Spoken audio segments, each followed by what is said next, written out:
What's up, guys, and welcome back to the Impact Defense Podcast. This is episode 117, and we're going to be discussing privacy and why it's important.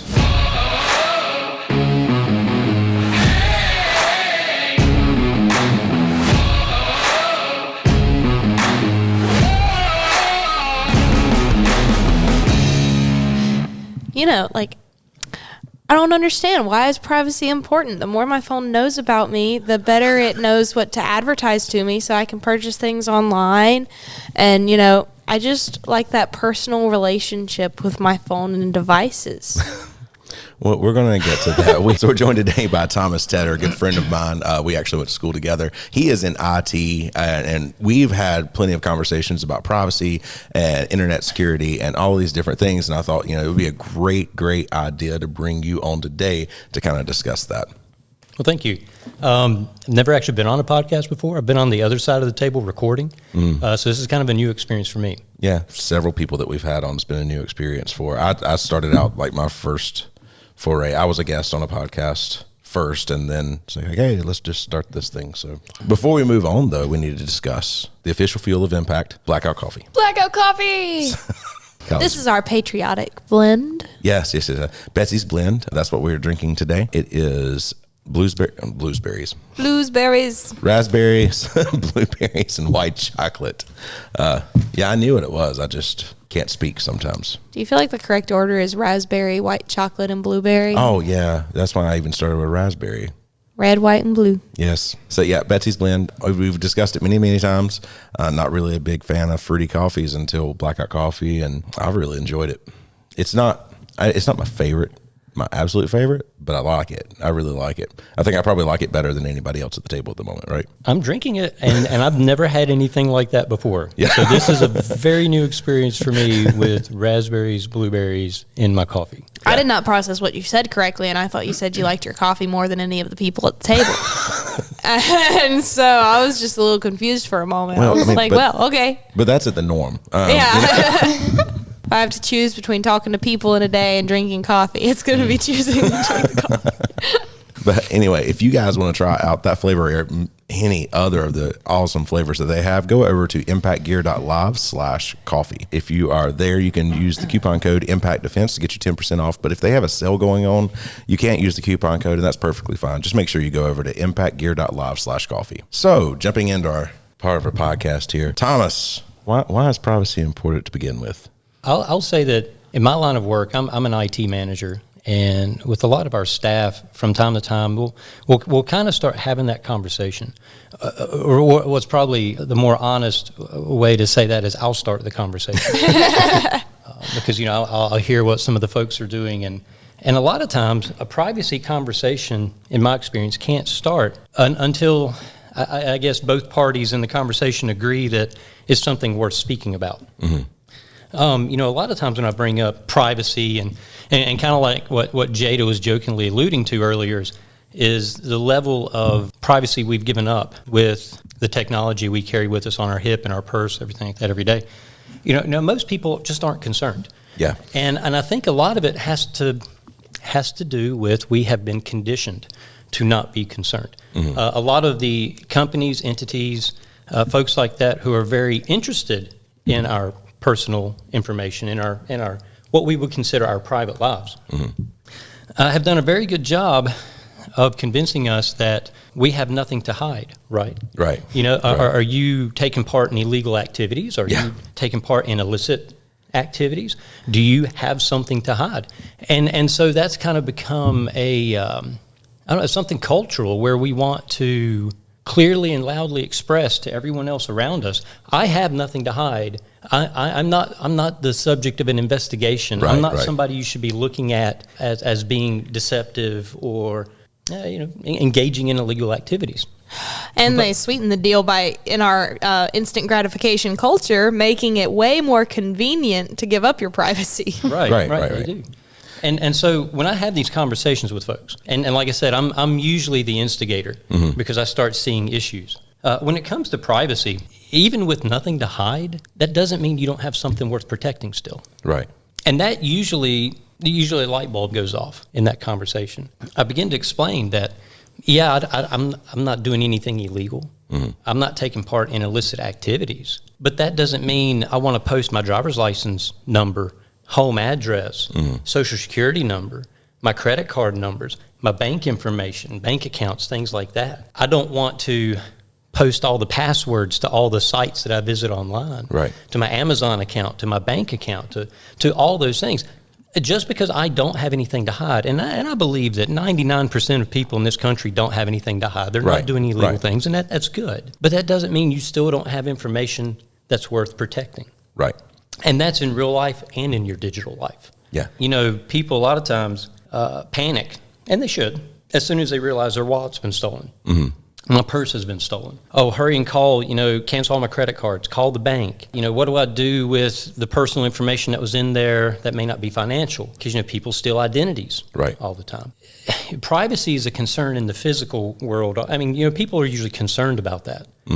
But what they don't realize is you're taking a lot of that same information that's in your purse and that's in your wallet, and you're freely giving it to a website so that you can get a coupon code. Yeah. You're along with a geo marker as to where you are and where you're located and everything too. Yeah. So I like to usually start that privacy conversation by trying to convince that person, get them out of that cultural mentality or the stigma of, oh, I don't have anything to hide. Don't look at me as if I'm doing something wrong by wanting to protect my information. I won't protect my information. That way I can show the world that, I'm innocent and I'm not a threat and I'm not whatever. And I think that's the wrong mentality.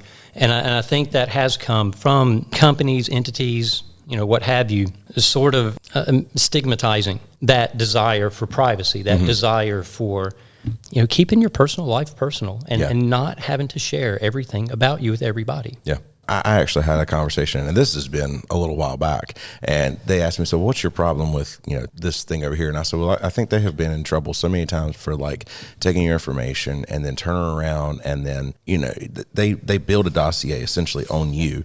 And the guy honestly did look at me like that and go kind of like Jada was joking at the beginning, says, but listen, I would much rather just, have ads that I actually care about. And I mean, that was the response. What are they really going to do? I mean, I would much rather at least them give me ads that I care about than to see ads that I don't care anything about. Yeah, how do you respond to that? Because that it kind of goes back to there's got to be buy-in to begin with. Yeah. When it comes to privacy, let's not get political yet. One other thing that I always try to use to explain to people why their privacy matters is that we have so many of these services online. You have your Facebooks, your Gmails, your everything that's free, and it's given for free. And we get a lot of nice stuff for free. But as with all things, if it's free, you're the product being sold at that point. Gmail, they're looking through all of your email. And I mean, I've got a Gmail account. But I mean, they're looking through all your email. They're seeing where you're getting emails from, the things that interest you, what are you reading, what are you responding to, and they're building those profiles on you. They know the things that interest you. They know what you like, and then in turn they don't sell that. Google states they don't sell that information to third parties, and I don't think they do. It's their golden goose. But Google has all that information that they then can in turn go to companies and say, hey, look, we can make sure your advertisement hits the right people because we have that information. Yeah. We know who likes product A and product B and widget C. We know who likes that. And that's why Google is so profitable. It is their search, but it is their advertising is why they're so profitable. Right. Because they can drop those ads right in front of your browser or right in front of you while you're looking at your browser that follow what you've been searching online for days, what you've been reading in your email, what you've been looking at on Facebook if you're using the Chrome browser. They're tracking everything. Yeah. And that does give a more personalized experience, but at what cost? Yeah. I kind of argue, if you're driving around and your phone dinks and says, hey, I've got a 5% coupon to this coffee shop that's nearby that you didn't know about. Well, they know you like coffee. They know where you are. Do they know where else you were? And once again, I'm not doing anything illegal or illicit, but I would feel very uncomfortable with you following behind me everywhere I go and just watching. Yeah. Well, that's what these companies are doing. Yeah. And so we give up that privacy. We give up that right to just, exist in a country that, still has a constitution. Yeah. We give up that right for a 5% discount on a $3 cup of coffee that we wind up hating. Yeah. You know, we're still just kind of talking about the benign side of your digital life no longer being private, or giving up so much privacy, I should say, with your digital life. You know, we're hitting the benign side of where you're getting useful suggestions, you're getting useful this.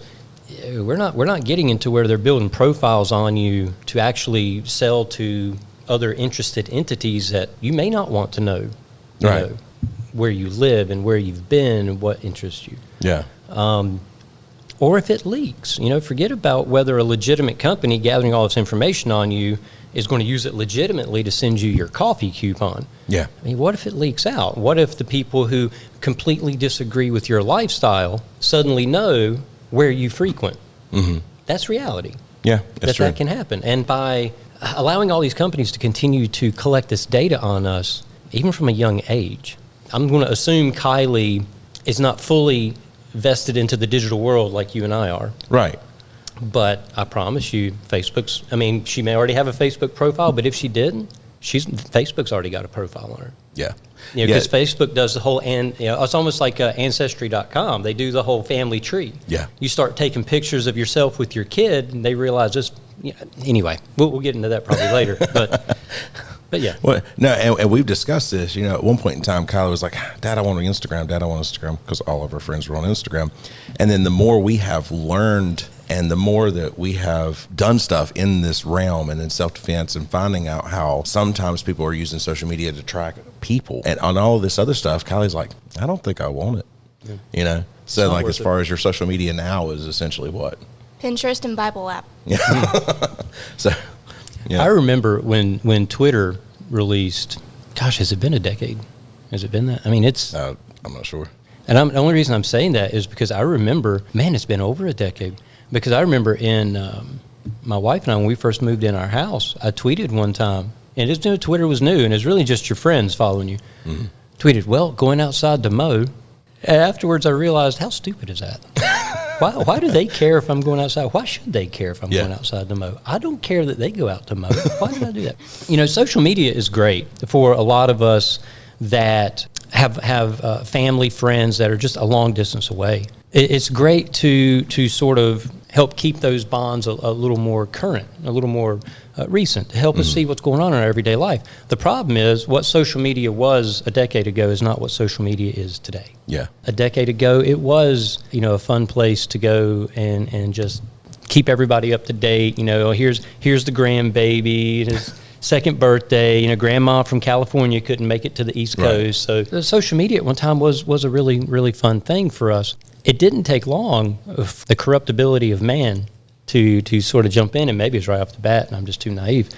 But it didn't take long for social media to really begin to try its best to profit off of learning as much as it can or could off of us, even with, as Jada alluded to earlier, you know, tracking you on your phone and everywhere you go and everything you do. The other week, I had someone at work, and I've heard this story many times. It's just, I heard it again a few weeks ago. Individual at work said they were on a car trip with the family, and one of the adult kids suddenly piped up and said, my phone, I don't know what app they were in, but said, my phone just started advertising to me the things that we were just talking about in our car trip, and I've never searched for this stuff before. Yeah. What is that? And he came to me saying, is that just coincidence? And I was like, there's always a chance for coincidence. Yeah. But probably not in this case. I said, you know, when you start putting all these apps on your phones and things, you're giving it access to your contact, to your GPS radio, you're giving it access to the phone app, to the microphone app, to record this, that, and the other.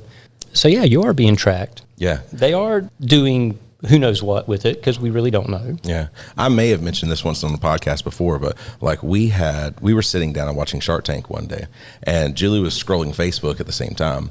And there was this company that we had never heard of not advertising, but talking about pitching their children's clothing line that were like for little kids. And this was not long ago. So Kylie is past that point. So it's not like any of that, but she's just like scrolling, and about, I don't know, 2-3 minutes after their section went off and they start talking about something else, all of a sudden an ad comes rolling across for that very particular company that we had never heard of.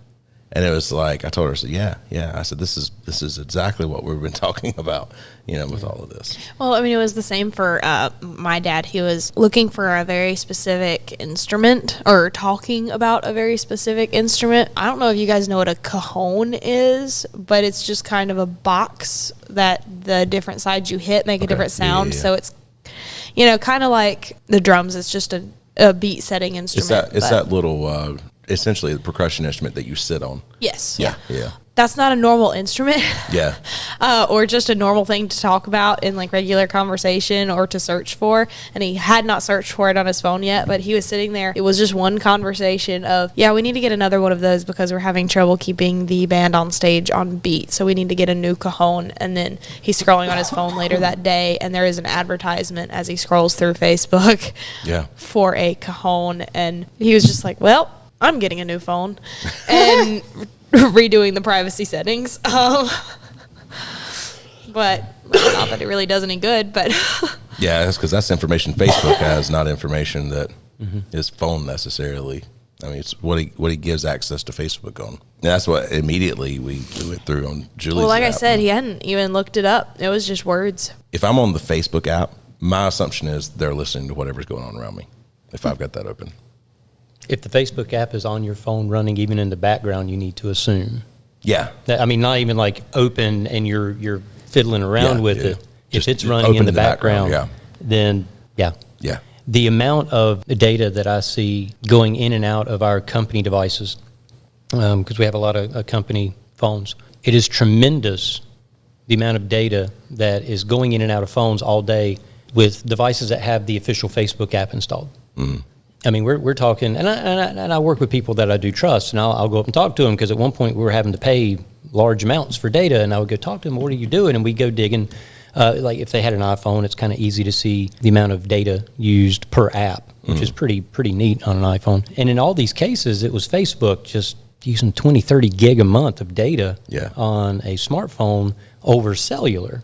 Mm. And, they say, well, I'm not sitting in my office all day on Facebook. I'm like, well, but it's running, doing something. Yeah.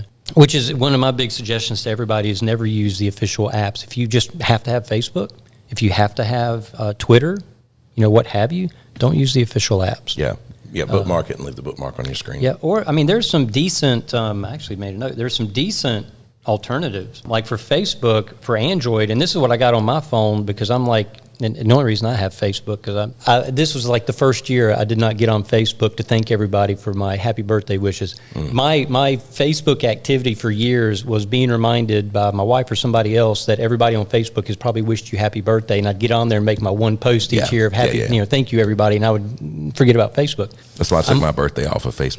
Me too. I probably ought to do that. I haven't deleted my Facebook profile though because I am an admin for the work profile. Right. Or I should go back. What I was talking about was alternative apps for some of the social media applications. And what you do with these alternative apps, they're not running all the time. They're basically a fancy web browser. Okay. And that's what you're talking about with a bookmark. Yeah. But they kind of go one step beyond just a mobile interface on your phone's web browser and try to tweak it just a little more. So it's more of a purpose-built browser just for that website. Okay. And real quick, since we're on topic of it, for Facebook, you got alternatives on Android. It's called Metal for Facebook, METAL. I guess they're playing off the whole Meta thing with how Facebook has changed their name. For iPhone, you got Friendly for Facebook. I put that on a lot of phones at work, Friendly for Facebook. Twitter, for Android, you got, well, it's actually the same app for Android and iPhone on Twitter. You've got Fritter, and that's F as in Frank, R as in Romeo, Fritter, like an apple fritter. And as far as Instagram and TikTok go, just don't. Just don't. Yeah, I heard that like toward the end of last year, TikTok was banned from all government devices. Yeah. And I don't know if that was U.S. government or if that was the state government or what that was exactly, but it was all government devices banned. I think it may have been U.S. government devices banned Twitter, or not Twitter, TikTok. But, the guys that I was listening to talking about that, they were saying, Facebook collects just as much data as TikTok does. But the only reason that they banned TikTok was because it's a Chinese-owned company as opposed to like an American-owned company. There's your other concern is what other business partnerships do these companies have with other countries? We've talked earlier about, oh my gosh, they got all my GPS data. They know I like coffee now. Yeah. Well, who else gets that data?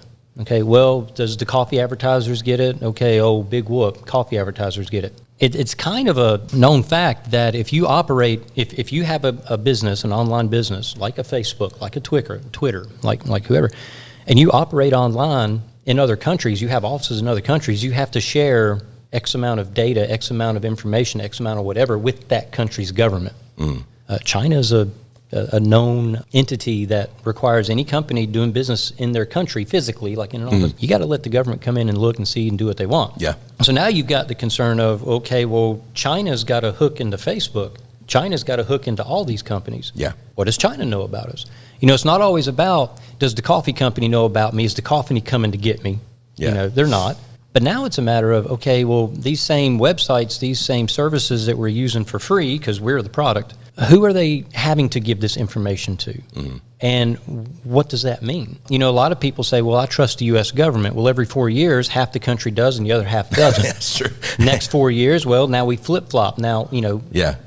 And so should you really trust any of these governments? Yeah. At any time, and I believe no. I think a good example, and this is something that I wanted to bring up, maybe I've made my own segue into it. In November, Eufy, it's a brand of video camera that's EUFY, had a huge vulnerability come out, or a vulnerability come out about them, I should say. They didn't release it, a security researcher released it.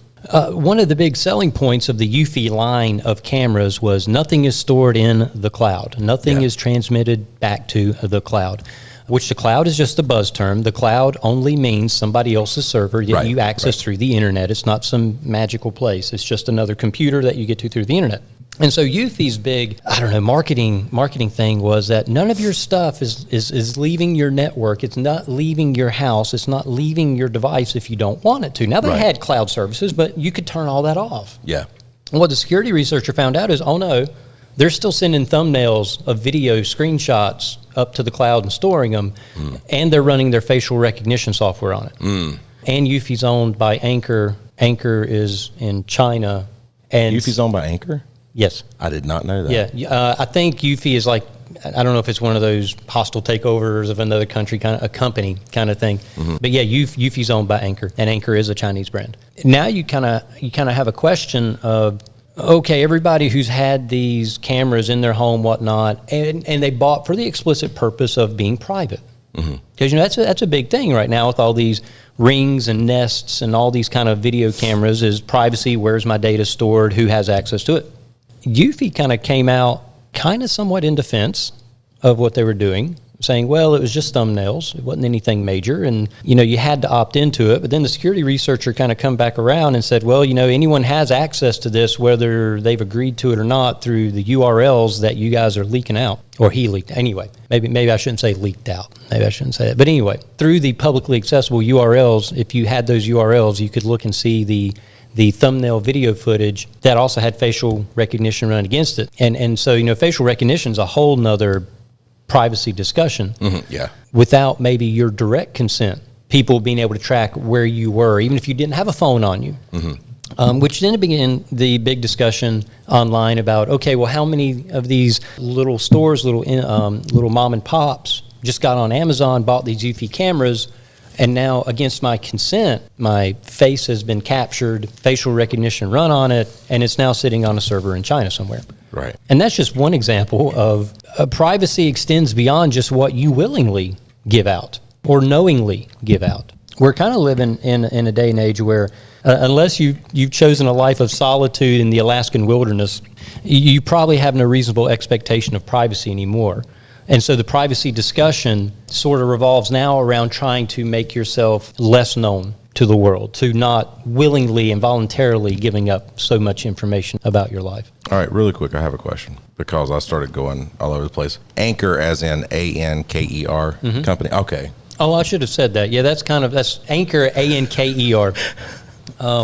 I'm sorry, it's a popular brand on Amazon. A lot of times if you buy USB chargers, things like that, I'm sitting there going like, oh man, we're screwed because Anchor, the podcasting thing, sponsors our podcast. Okay. We run an ad for that every time. So, all right. So no, don't drop him, Anchor, CHOR, Anchor. Don't drop Brian. It's the other Anchor, Anker. That's all right. I just had some minor freak out moments over here. I was wondering what you were doing. I just kept going. I was like, all right, he's still staring at his computer. I'm just going to keep rambling. I don't know where to go. When I said and downloaded the Friendly app.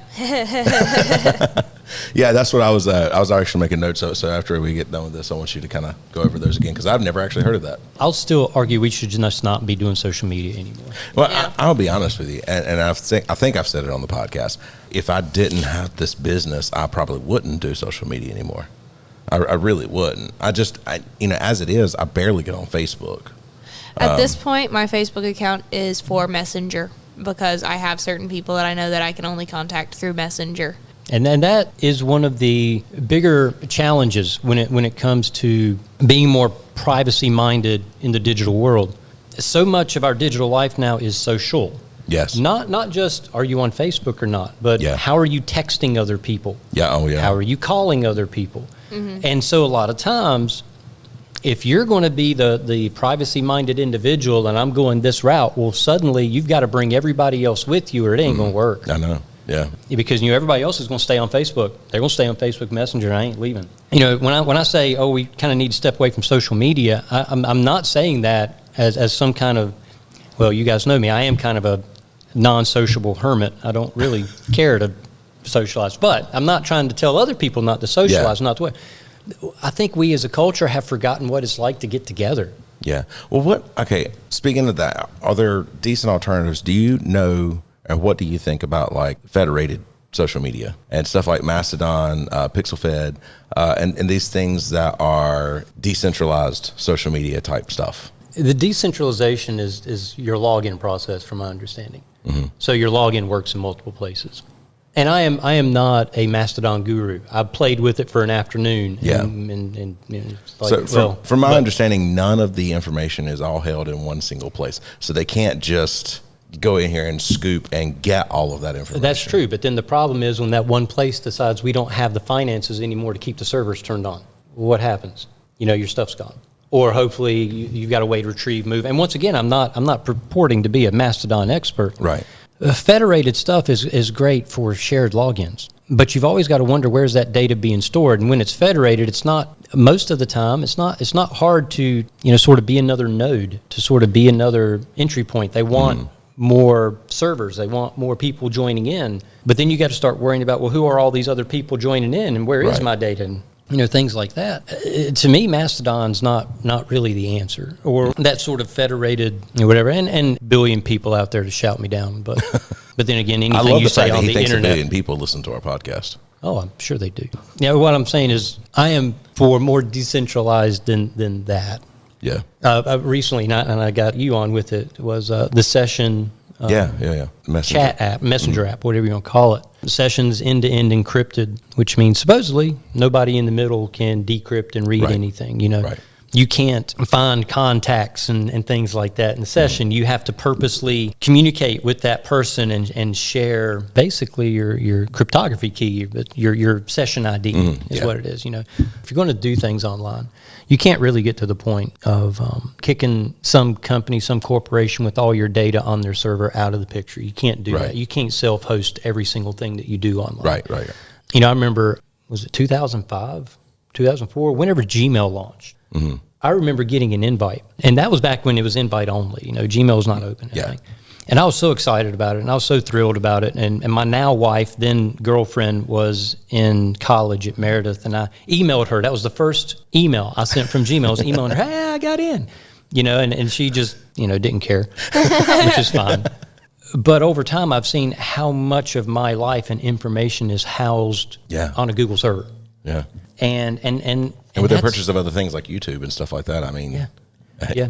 And Google Drive, Google Photos, everything about me was sitting on a Google server. Federation kind of helps relieve that to some extent.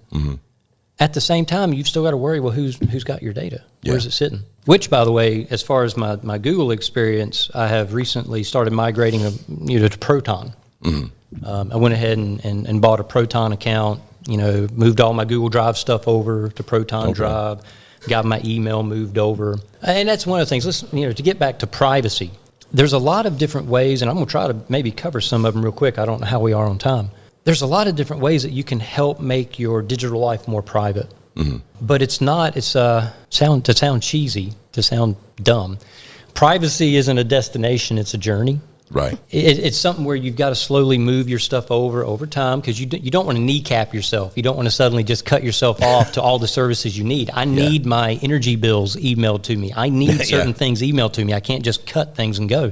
But with privacy, it's a matter of just taking baby steps every day or every month or every whatever. Taking little baby steps, make yourself a little more private, make yourself a little less known. It's a concept where you'll never land on a particular methodology to achieve what you feel is a comfortable level of privacy. You'll never get there because, I'm talking about Proton Mail today. Proton Mail, I think, is a great service. They're basically run out of Sweden.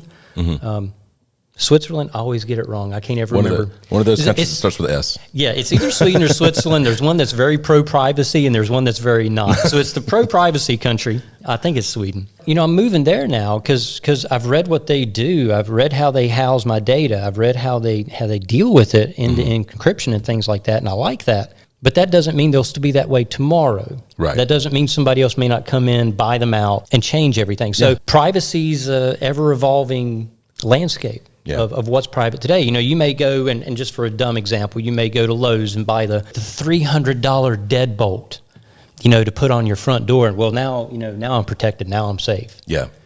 And it is the most secure, the most, thief preventative type deadbolt that exists. But then somebody realizes, oh, well, I can, just pop the hinges on the door and just pull the whole door off and bypass the deadbolt. That's the world of security. A few years ago, there was a huge vulnerability called Heartbleed. I think about everybody heard about Heartbleed. You may not have known what the news guy was talking about, but you heard of Heartbleed a few years ago. And what it was is one of the applications, it's really a software package or whatever, that really the entirety of the internet depended on, which was called OpenSSL. SSL is a way of securely transmitting data from your browser to a website, such as you're going to do your banking stuff. Yeah. You don't want a man in the middle, somebody in between you and the bank online, and we won't go into how that happens, but you don't want them sitting there watching you log in. And getting your bank account information so they can log in. You have SSL that helps protect your browser. You will always see it as like HTTPS up in the URL bar. That tells you you're secure. OpenSSL was basically the software package that was underpinning the internet and making SSL viable and usable and workable, and the browser supported, websites supported. A couple years ago, there was this huge vulnerability found that pretty much negated the entirety of the encryption of OpenSSL. There was a couple days there where there was like, there's nothing secure on the internet anymore. Yeah. And we're talking Amazon, your bank, everything. Nothing was secure.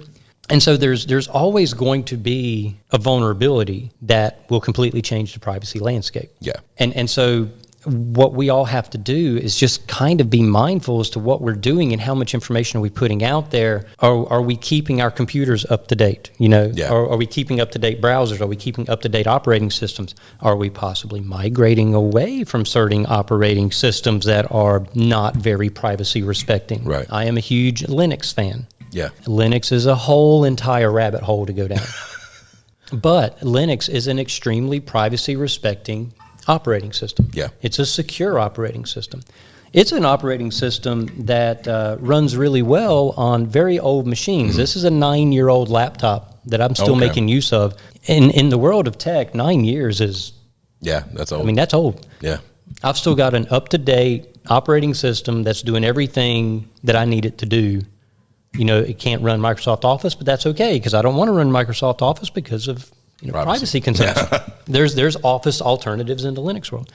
And I guess real quick, just to plug, because I do see a clock now, so I do see that we've been going for a while. Yeah. For those interested, you can look at things like Linux Mint. You can look at things like Pop OS, and that's Pop _OS.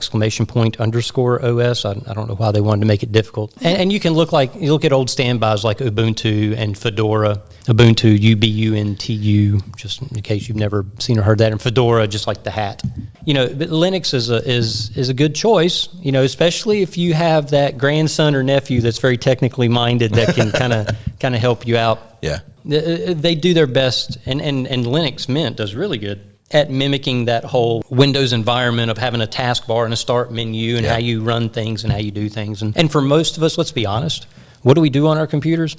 We open up a web browser. Yeah. That's what we do, especially on home computers. Not everybody has, now a lot of people do, but not everybody has Microsoft Office on their home computers. They're just popping open a web browser. And all your major web browsers run in Linux. I mean, it's the same experience. Yeah.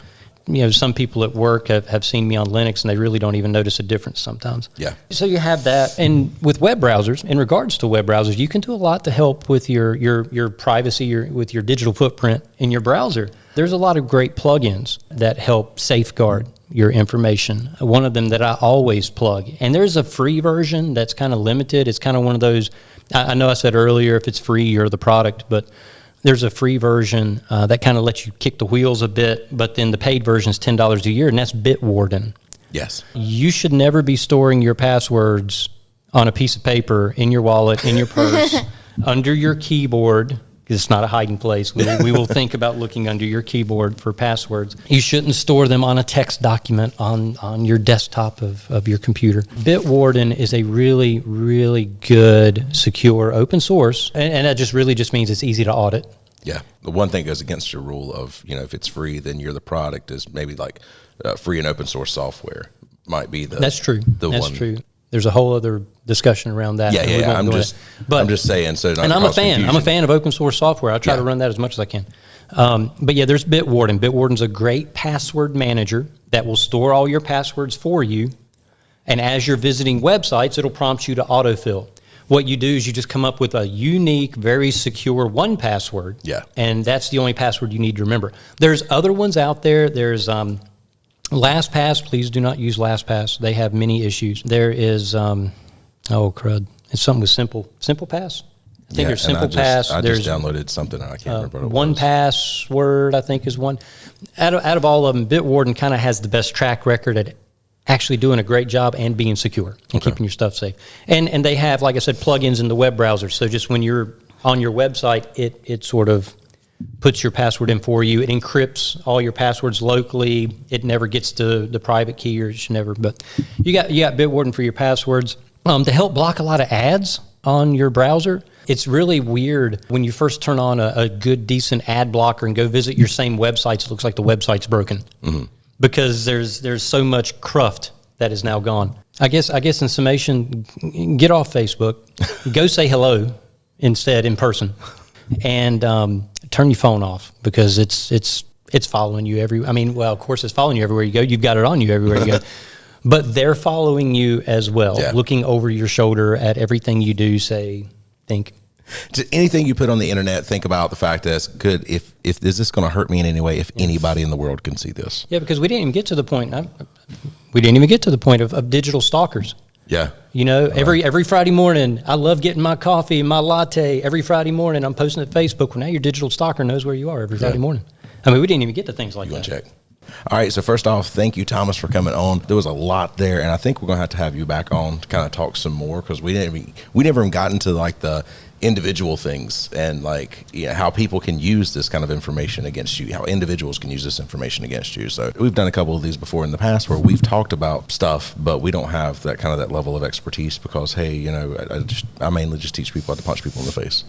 So there's that, which is a form of social media. Yeah. They will know whether it's a thumbs up or thumbs down real quick. Yeah.